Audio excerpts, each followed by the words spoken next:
Why don't we get started? There's about 15 of us in the room here. I wanted to first say thanks very much for coming. I know it's quite late in the afternoon, so I'll try to keep this as lively as possible. This is going to be focused on taking PMM, Percona Monitoring and Management, and making it work with Postgres. So we're going to cover off the first half where it's heavy on what PMM is all about. Quick straw poll I took of the audience. Sounds like that's going to be beneficial, kind of get you grounded on what the technology is about. And then we'll have a few slides on actually how to make it work with Postgres. So just a real quick introduction. My name is Michael Coburn. I've been with Percona about 6 years. Started as a consultant, managed the team for a little while, and then had some roles in between, and now I'm a product manager. PMM is one of my products. I'm also responsible for Percona Extra Backup and also Percona Toolkit. It's my pleasure to be in front of you guys talking about this. I'm living and breathing PMM, so I'll give you the show and tell, the unidirectional, and then afterwards, we'll have a few minutes for some questions. And I'd love to get your feedback on the product as a whole. The best thing I could ever have anybody in the audience tell me is your product sucks for this reason and fix it. Perfect, perfect. If you have those, save them. I can't wait to hear it. Okay, so we're going to go quickly through, I just mentioned this briefly, we'll go through just what PMM is all about and what it takes to put it together. PMM is like any other product Percona has, open source, free to use, no licensing. All of our software is like that. This is no exception. The difference here is we're kind of standing on the shoulders of giants. There's other products, open source projects that we're benefiting from, and we'll go through that. I'll talk a little bit about Postgres and what key points there are to observe. I'll be upfront with you. While I'm a database guy, I'm a MySQL database guy, and Postgres has not been my area of focus in my own experience. So the slides are a little bit light on those details, but there's other great talks that can show you really what you need to be looking at within Postgres. But anyway, I'll comment on some of them. Also, I'll go through two different ways you can do configuration of it. One of them is going to be based on a demo that you can just whip up yourself and not have to know about the gory details if you just want to see it running. And then part two is more about actually understanding what you're getting into, looking at the command line options. Okay. So we'll begin with PMM. Like I mentioned, it's free and open source. It's focused first and foremost on MySQL and MongoDB. That's where we've invested the resources. That's where we've had the most adoption of the product. But it also supports MariaDB. It also supports Proxy SQL. And as you saw today through the keynote, Postgres is now going to be a big part of the Percona ecosystem. So you'll see that when I get to the roadmap slide, but to spoil the surprise, we're going to be doing a lot of enhancements to make Postgres a first-class citizen within PMM. But today, I'm going to show you kind of the glue way to do it. Not really it's not first class yet. You'll see what I mean in a bit. It also supports, just so that you're aware, we have great support for the database as a service, Amazon, RDS, and Aurora. So both the 5.6 and 5.7 variants. Just a caveat, in Aurora 5.7, in the last month or so, they made it so that performance schema is disabled by default, and you can't turn it on. So that defeats a lot of components of PMM. You can't get the performance schema scraping of queries and other things like that. I know it's separate, this is a Postgres talk, but the product has been hindered a little bit by some actions of databases as service providers. And for me, it was my first blush at seeing how an outside influencer can really affect the success of your product through no actions of your own. But we haven't seen any moves like that from the Postgres as a service either. So it really only applies to MySQL Aurora 5.7 right now. Another big difference about this product is that it's designed to run in your environment. We're not trying to do a SaaS. If you remember, maybe 3-4 years ago, there was a product called PCT, Percona Cloud Tools. It was a hosted thing. We had a Toku engine going in the MySQL database up in some, I forget which cloud we were in. And you would run an agent, and you'd push up all these metrics, and you'd push up all these queries to the SaaS. What we found is the size of an environment got larger. Their security people spoke louder and said, you can't send those queries out. And we realized that that was going to be a non-starter. So we came back and we decided that, look, let's do this another way and we'll have it go on-premise. Okay? And the last thing I'd just like to call out is that there's security built into this thing. We've got SSL encryption between both the service, so Postgres or MySQL, and the exporter. So that part's secured. Usually that's even on localhost. And then also between the server and the client. So how do you get this? There's three main methods. I've kind of got them in the order of, maybe the order of usefulness, or I suppose deployment. Docker is by far the most common deployment. We're not really doing this in the purest Docker way. What we do is we give you a single Docker container that has half a dozen different binaries running in it. So I hang my head a little bit in shame because I know that's not how it's supposed to be done. But the reason we do this is we're trying to make the deployment simple. And there's a lot of glue and other binaries we had to write to make all of these systems work together. And so a single Docker container made it easy just to get it out to you. One Docker pull command, a Docker create, a Docker run, and you're off to the races. We've also got another one called a virtual appliance. It's using the OVF, Open Virtualization Format, which works great for VirtualBox. It works pretty good with VMware. And it also works with Microsoft System Center, Red Hat, Zen, I think, and a few other ones that respect the OVF format. So if you're in a virtualized environment where you're a VMware shop, for example, OVF is probably the easiest way for you to deploy. And the third, if you're in Amazon, we're in the Marketplace as of November last year, and it just makes it easier to clone this thing onto an AMI for you. That's basically all it is. It'll run PMM on an EC2 instance. Okay, and so it's easy to search for. Search for PMM or Percona Monitoring and Management, choose your instance size, hit deploy, and away you go. And you just get billed as part of your regular EC2 billing.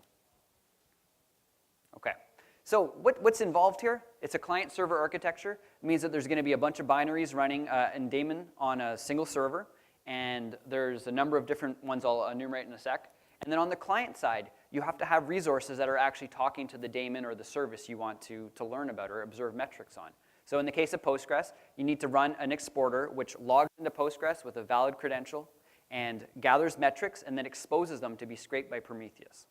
So the main daemons that do all of the work in this system are Prometheus, which get us the metrics, the pretty graphs, and the other one is Prometheus works with Console to do service discovery to know which hosts are out there.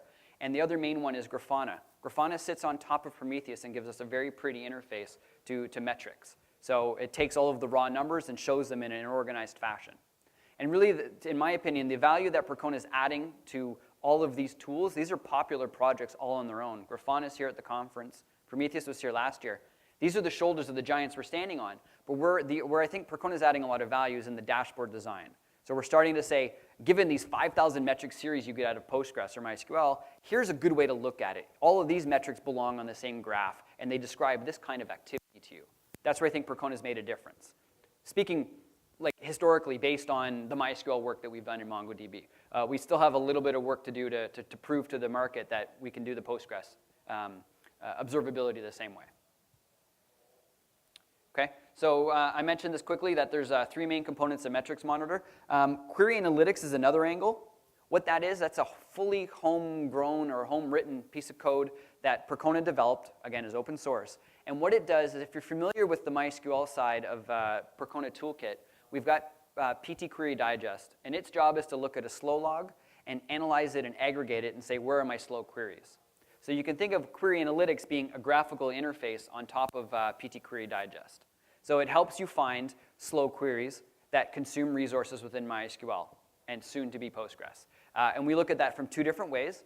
One of them is a classic slow query is running in your database that might take 10 or 20 seconds. That's bad, and it shows up as time spent in MySQL. But the other way we also aggregate is on how frequently a query ran. So for example, you might have one query that is running 100 milliseconds, and you're satisfied with that. You can't optimize it. But if we detect it runs 1,000 times a second every second, that's costing you a lot of work inside the database. So therefore, that's another opportunity for you to consider tuning that query. Maybe it needs to be cached or some other modification. The point is query analytics is designed to bubble up these places where the database is spending its time. Okay? So what happens on the client side? You've got one main binary that you use to do the administration called pmm-admin. And it, once you run the right commands, will start up the right daemons on the client side. So the daemons I spoke about are two. One of them is called the exporter, which works with Prometheus. The exporter is responsible for logging into your Postgres server, collecting metrics, and exposing them to be scraped. And so in this case, that's Node exporter and Postgres exporter. Postgres does Postgres. And Node does Linux metrics. So how busy are the disks and stuff like that. And Percona is trying to highlight to you that not everything is just the database, and particularly with Postgres, that your tuning at the Linux level and caches and buffers are just as significant to pay attention to. So that's why we've got two exporters there. And the third one is Quan Agent. Now again, I intentionally left it saying MySQL slow log because we haven't written yet the code to do it for Postgres. But the intent is that we'll have the Quan Agent able to consume a Postgres slow log and then derive where the server spent its time and put it into the graphical interface. Okay, so just quickly on Prometheus, if you're not familiar with it, it's part of the Open something Foundation, Cloud Native Foundation now. They're sponsored by the Apache people and a bunch of large movers and shakers out there. What they're about, they do two things. Prometheus is first a time series database that is able to store things in a compressed format. So they use OpenTSDB in the most recent release. But it also, part two of what Prometheus can do is it is aware of where nodes are, what services are out there, and it goes out and it scrapes them. And a scrape is reaching into that server and looking at a text-based web server that's running there and pulling back these metric series. And I've got an example of what these metrics look like. From the Prometheus perspective, it has no awareness that it's talking to a Postgres exporter or Linux or MySQL or Cassandra or any of these things. It is simply pulling back a metric series, which in this case is MySQL exporter collector duration seconds. And then in the curly braces are the labels that you want to attach to it. And then there's a float 64 at the end. So this is just one long key and a single value. That's all Prometheus cares about. Pull this data, store it locally. Okay? Where it gets interesting is when now you're developing a graph or a dashboard in Grafana, then you start to care about the name of the metric series and what some of the labels are on it. Okay? And Grafana, just so that everybody's on the same page, they're here. I think I've seen it on some people's laptops. It's a popular project right now. Grafana gives you visualization. They just came out with version 5. It's really hot. We just got it into PMM on our release of 1.10 last Friday. And I've loved playing with it. It's fixed some kind of bugs that have been hanging around forever. It's basically a graphing tool. It helps you take metric series from a bunch of different locations. In our case, where we're using it in PMM is only pulling from Prometheus as a data source, but it supports graphites and a bunch of other databases, including MySQL. I'm not sure if actually you can reach into Postgres yet and pull out stuff. And why that's interesting, sticking with MySQL for an example, let's say you've got a users table and you want to observe how many of your users are logging in over the last 30 days, how many have not logged in between some other range. If you can express that in SQL, then you can plot it in Grafana. So the point of the PMM system is that I like to help people say, okay, you deploy it normally right now. You've got your Postgres nodes in there and your MongoDB and your MySQL, but let's take it a bit further. Use that MySQL plugin to talk to the database and say what's interesting about your application and that we can plot over time. Okay, so what's involved here with observing Postgres? And this is the part that I'm a little bit hazier on, so I'm really okay if you're going to call me on it, if I'm not going to get it straight. But there's a few different locations that you can ask for some information out of Postgres. And the three that I pulled out are the pgstat users table, the stat.io, and the stat activity. And what we're going to be able to do with this is we can find out some interesting factors like which indexes are being hit, which ones are being hit the most, what kind of ratios is in place. It's kind of like using the user stat function if you're familiar with Percona Server from MySQL. You can get the same kind of information. What are my busy indexes, busy tables being updated, et cetera. Out of the stat.io, you can find out things about like the table cache, the hit rate on that. And that also applies. MySQL has a corollary of a table cache hit rate. And finally, if you're trying to find where the longest running queries are, the stat activity table can help you with that. Okay, where is it a bit different than MySQL? It's different because I think you need to spend more time at the operating system level and focus on Linux tuning and Linux buffers, much more so than you do with MySQL. Okay. Another thing which actually shares a similarity to MySQL, the defaults are designed for very, very straightforward, get it working, but don't try to make it performant out of the box. So you're going to need to do some measure of tuning with Postgres. Some of the most important ones that I've called out that you probably want to adjust, listen addresses and max connections. If you don't tune those, it'll be listening on localhost, for example, and I think max connections is only 100. So that might be quite limiting in your environment. Okay, some of the other ones are like tuning of auto vacuum, where it needs to rebuild some of the indexes and cleaning up old rows that don't need to be around anymore. You can try to take over and do a better job of managing vacuuming, but auto vacuum, that's kind of part of a whole daemonized system. But it's something worth paying attention to because if it's not configured, if it's not running properly, it's going to have performance impacts on your environment. The reason I call this out is because if you're able to observe those behaviors using a dashboard like out of Grafana, out of PMM, it's going to make a difference for you to say, this is an actionable change to make. Okay, it's one thing to say auto vacuum ran last night, I think around 11:30, and then you saw things go a bit squirrely at about midnight. But if you can draw a line on a graph and say specifically, log said auto vacuum, I drew an annotation on my graphs in PMM, I can empirically point out that this event caused that action. That's a big deal. I'm kind of leading into, we had a release last week, and one of the things we came out with was annotations. And I'll show you what I mean with that. But the point is a lot of these events that occur make sense to plot on top of your graph so that when lines go squiggly, you have something to point at. Okay, so move on from that. So external exporters, this is really what we're getting at. This is kind of the glue way of getting things working. What Peter had, Peter Zaitsev, our CEO, is very, very attached to this product. He loves PMM, I mean, as much as I do. And so he's got a decent vision on where he wants to go with it. And one of it was, let's make this platform much more pluggable in the sense that why should Percona invest the development effort for the 200 or 300 different exporters that Prometheus has and make it work with PMM and have it part of the core package? We could be spinning our wheels a lot of time on the wrong pieces of work. Instead, what we did is we came up with a simple set of commands that let you take any exporter that's out there, as long as you get it running on your own, in whatever environment, if it's Cassandra, Postgres, whatever, we have one command that you can do through this add external service and have it get the metrics start to be consumed within PMM. So it's really, really straightforward. With a Postgres exporter, it's listening on, I think, 9256, for example. So really, through a set of one command and about 5 seconds of waiting, it comes up. And I'm showing here how you add it and then also how you observe to make sure that it's configured. Okay, so this is the easy way to do it. You can use this guy, Nikolai, is the iHanic guy. And he's one of our support engineers. He's been with Percona for, I don't know, almost 10 years, I think. And he wrote a blog post a few months ago about this. And so this is really just reusing what he's put together. If you want to get a PMM server up with Postgres, with Postgres exporter running, this is how you do it through 4 steps, 5 commands. Okay? The only other manual step you'd have to do within PMM is to download a dashboard and pull it in. Okay? I'll show you what all the dashboards look like. But if you want to just whip something off when you get my slides after I've uploaded them, this is a really easy way to do it. Don't forget, though, you need to do some manual steps in terms of permissions. If you don't enable these, that's fine. Well, you would need the first one anyway. You need to be able to log in and get some bare bones statistics.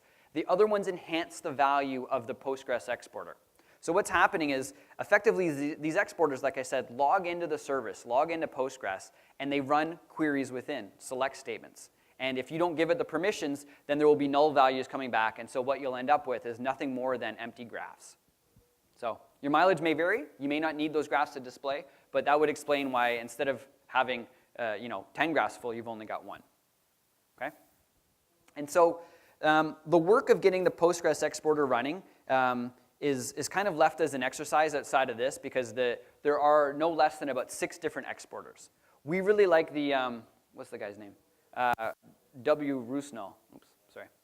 This guy here. It's probably the most common one. It's been the most deployed, at least within Percona. We've had some customers of ours request us to help them through it, and this is the one that we've consistently used, so I'd heavily recommend it. But again, it's back to running 2 commands. One is to configure the client to speak to the server. So the first one here is the config command. It is saying, I want to go and register myself with console running on PMM server. And it's just saying, I'm here, and here's the name of my host. That's it. The second command is the one advertising which service is actually available to be scraped. It's only hinting that it's Postgres. I have to use that because it maps easier when we're doing the dashboard. But you can choose any arbitrary string. It could be Postgres, IP address. It could be incrementing by Postgres 1, 2, 3, 4, 5, whatever makes sense to you. Okay? So 2 commands get you working with external exporters. I showed this earlier, but one of the key things you want to do is to make sure that it's working. And the beauty of these exporters is that you can use curl or wget or whatever it is you need. You point it against the IP address and the /metrics, and you'll get back hopefully you get back some values. If nothing comes back, then you have something failing within your exporter. Okay? And this is the dashboard that you end up with. This is using the most common one. I think there is about 8 or 10 that have been put up on the Grafana website. Now, Grafana is a monitoring company or a dashboard making company, but they also have like kind of a hosted component to their business, and also the ability for you to push dashboards you've created up to their platform. And so this is the most popular one. We just pulled it down, we changed the data source to match the string Postgres, and poof, values start to populate. Oh, my image overlapped, I'm sorry. What I was trying to show here is that there's two different URLs that you can use to actually access these. So you could view it yourself in your browser and get those metric numbers back. And also, in this case, with the demo example, it's running on port 8080 on localhost. Okay, this is where I think it gets kind of interesting based on our most recent release. Now, I have it drawn against a MySQL dashboard. I apologize for that. But what we have here are what are called annotations. And they're common in the APM world, so you can do this with New Relic and other tools. It's new for us. It's been functionality in Grafana, but we've made it so that there's a new command called pmm-admin annotate. And where I'd like to see this get used are in maybe two or three different conditions. One of them is when you have an application deploy. That definitely, or very often, will change the behavior of a Postgres database server or MySQL. So it's important, I think, to have a line drawn on there. The other condition could be an outage that might occur. Maybe one of the data centers goes down. And a third common class that I've heard customers talk about is when they do a significant addition of new nodes. When they say, well, we're going to spin up 50 more web servers or whatnot. That's an important time for them to draw a line on the graph. And what does it mean for PMM? So I got a little bit crazy, and I probably made too many. Like I think they're about 10 seconds apart. But when you hover over these activities, they'll pop up with what the behavior actually is. Is it an outage? There's tags that are assigned to it. Or is it a deploy or whatnot? Okay. The last thing I wanted to call out is that alerting is available in PMM. You can do it. You just need to use the Grafana method. In fact, there would be two ways you could do it. One is with Grafana, and the other is with Alert Manager, which is part of Prometheus. We haven't decided to actually embrace the Alert Manager method yet. It's a lot of work to get alerting right, and we started to do it and we kind of stopped. Last conference, I was very strong about getting alerting happening in PMM. And we stopped because if you don't get it right, you upset a lot of people very quickly. You're trying to be the source of truth about activities within your environments, and you don't want to lead to false positives where people are going to abandon your product as quick as anything. So we kind of backed off. But alerting is working. I have it. This is our PMM demo environment, and one of the things I care about is how many queries are running. And so Grafana allows you on a per node basis to define a threshold and to send you a notification when it goes over that. It supports all the common ones. It can write to PagerDuty or SMS or email. In our case, we have it going to our Slack channel. Okay. I wanted to give some feedback when you're doing configuration of the Postgres exporter or really using PMM in general. Right now, we're looking at 30 days worth of history. And depending on the size of your environment, we've got about 27, 30 servers in our PMM demo. And that's about half a terabyte worth of disk space consumed by Postgres. So be conscious that if you're going to deliver this in a relatively large environment, you're going to use a lot of disk. So it's just the way it is. We're looking at doing an upgrade from the current Prometheus 1.8 that's in there to the 2 series. And they're using OpenTSDB, which in some of our test cases, we've seen it's reduced the data set requirements on disk a lot. But it's still going to be multiple gigabytes, hundreds of gigabytes. Another thing with the Postgres exporter, it also maps to the node exporter. Things are sampled every second. So that could lead to higher activity within Postgres, which you might want to account for if you're already close to a threshold. But also, that means a lot more activity on the Prometheus side.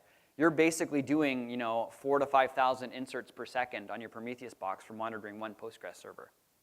You can usually get up to maybe 100,000 writes per second, but that still is going to cap you around maybe 20 or 40 nodes, depending on how busy each of those servers are. With PMM, it's definitely important that you give it appropriate resources. This isn't the kind of thing you want to spin up on like a T2 Micro or anything. You want to give it multiple cores. I would start with nothing less than 4. And if you're going to do it for significant production deployment, probably be thinking 8 or 16 or even more than that in terms of CPUs. And also go for faster disk if you can afford it. Particularly, you'll notice that your write load is very consistent because scrapes are happening on a repeatable basis. So your writes are going to be much heavier than reads, and you just want to have SSDs in there if you can. Okay. And the last thing I want to add, well, we haven't actually written this, but I know it's going to be part of it because I'm putting it in my specs. I mentioned earlier about PCT and pushing queries outside of the database. Well, security guys and many people don't want to see that happen. So one of the important flags are that you can disable those query examples from leaving the database server. So definitely consider doing that if you're in a security-conscious environment, that you don't let things leak because you have this great performance tool, but now you're taking those where clauses and putting them elsewhere that might expose you to PII vulnerabilities in different ways. Okay? So what are we doing? We're looking at getting Prometheus 2 in there. That's probably going to be in the next month or two. It's not as hard of a project as we thought. Prometheus kind of gives you a nice way to federate requests so we can do it transparently. It means that we can have a new release go out, and you'll see no change in your dashboards. Your historical stuff will still be there. You'll be able to go back to the 30-day default. I also mentioned, of course, Postgres is going to be a first-class citizen. That means that we already have 5 main exporters as part of pmm-admin that you can launch without any extra work. We're going to make it so that Postgres is the 6th one, or the 5th one, I forget, something like that. And then part 2 is going to be adding query analytics support. That's going to be a little bit trickier. It takes a little bit longer because we haven't looked at how complex that log is to consume, although in some real quick looking through GitHub, there are enough projects already done to scrape slow logs. But anyway, so we're going to be looking at query analytics for Postgres. Also, if you've used PMM before, it's using MySQL to store the queries, and it's great because I love MySQL, but it's not so performant in terms of anything greater than looking at a couple or 3 days worth of history. It's really slow to render the page. It could be 15 to 30 seconds. So we really want to replace it with probably a better suited for looking at time series-based data, looking at ClickHouse really closely, but if other people have ideas, I had somebody talk to me today about Elasticache, I think they mentioned as a viable alternative for storing query analytics. So I'd love to hear your exposure on that. But the premise is right now all we do is we aggregate based on where did the query spend time, and we need to do better. You can't really sort by anything else. You can't filter. We need to add that functionality in, but we're afraid of MySQL being even that much slower. And real quick, if you're a Percona customer, we're looking to make it so that you can do faster submission of issues, and that'll apply to Postgres. So from within the PMM interface, if you have a node already added, it'll be as easy as clicking a button, and important information about your environment can be uploaded directly to your ticket with us. So that will save you having to do a lot of data fetching. You can get our engineers working on your problem on the first receipt of the ticket instead of 3 or 4 exchanges. Okay. I want to say real quick a thank you to all of our sponsors, particularly Microsoft for coming in. We hadn't had them here at the conference before, so we're happy to see them. Facebook is back again, and Vivid Cortex are being a diamond sponsor. We really appreciate their support. And if I could ask, when you get a chance maybe tonight or even later today, please rate the session. I'd love to get some feedback on it. And I wanted to say thank you very much for your time, and if we have any questions.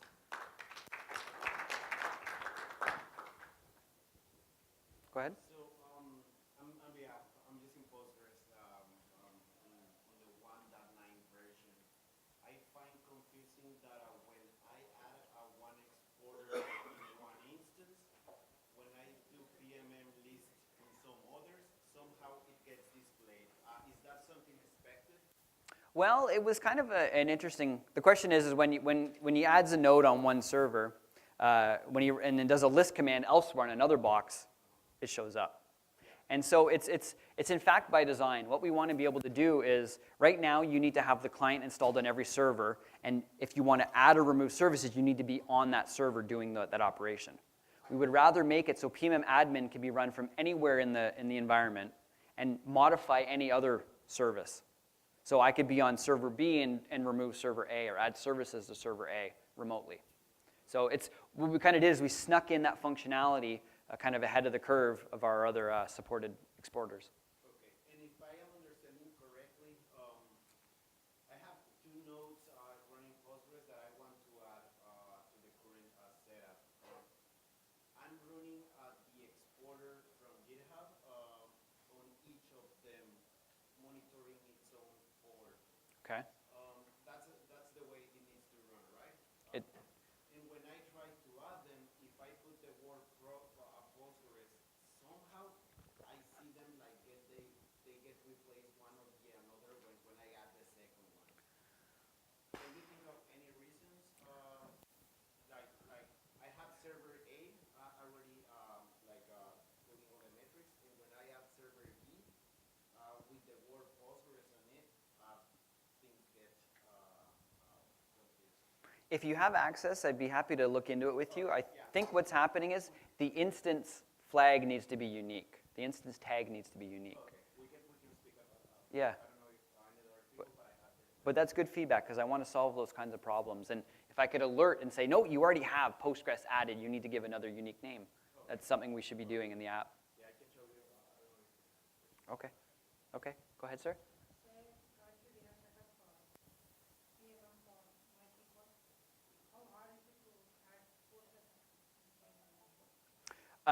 Two commands, literally.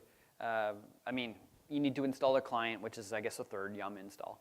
But there's only two commands, pmm-admin config, and that says I'm on my Postgres server. I'm telling the PMM server, hey, I'm here, and I'm going to tell you about my services in just a second. And then the second one is pmm-admin add, and then we go through the external service syntax. And 5 seconds later, it's being sampled, and away you go. So, go ahead. Will PMM support any other replication technology? Will PMM support it? Yeah, or be able to gather data from that type of replication. Because right now, it's like it's inducible error from what I can see. If you run a regular MySQL replication, I was wondering if it will support tungsten. So the question is, will it support other replication systems? Well, what we're doing is using, in the case of MySQL, it's using the MySQL de-exporter. And whatever that tool does, like show global variables, show slave status, those kinds of things, those are just part of the exporter. So if there was a tungsten-specific call we wanted to do, we could make it happen. But my understanding is tungsten works outside the database. It pretends to be a slave, right? Yeah, but you can use their calls that you can there's stuff inside DB, you can query, That's true. That's true. I haven't used it for a couple years. The other way to skin that one would be to have a separate tungsten exporter running, and then add it using the external exporter. And then you put all of your tungsten logic into this exporter to say, okay, I'm still going to do a MySQL connection and go find out tungsten-specific data out of MySQL, and then expose it. I haven't actually checked. There might already be an exporter out there for it. Yeah. Any other questions?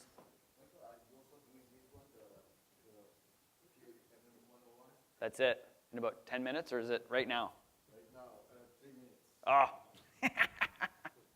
Okay. Yes, that's me. Juan?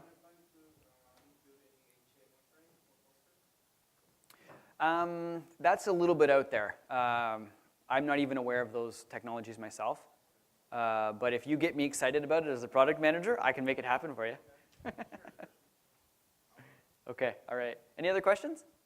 Are there any deeper changes to the structure of the data in Prometheus?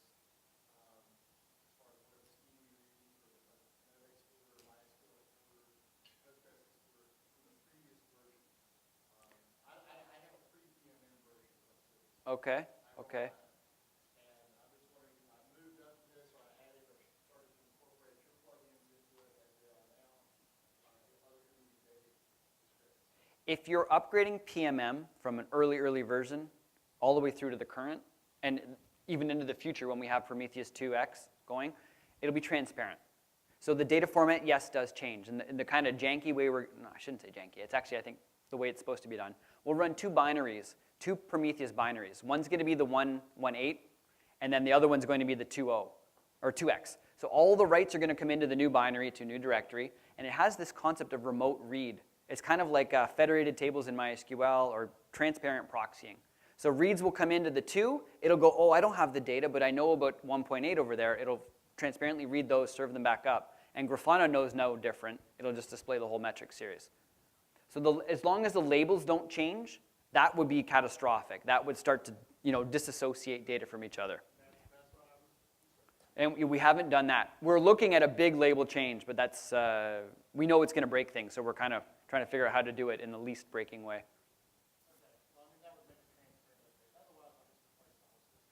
You can do that too. Okay. Apologize, I have to run, but I would love to catch up with you guys if you want.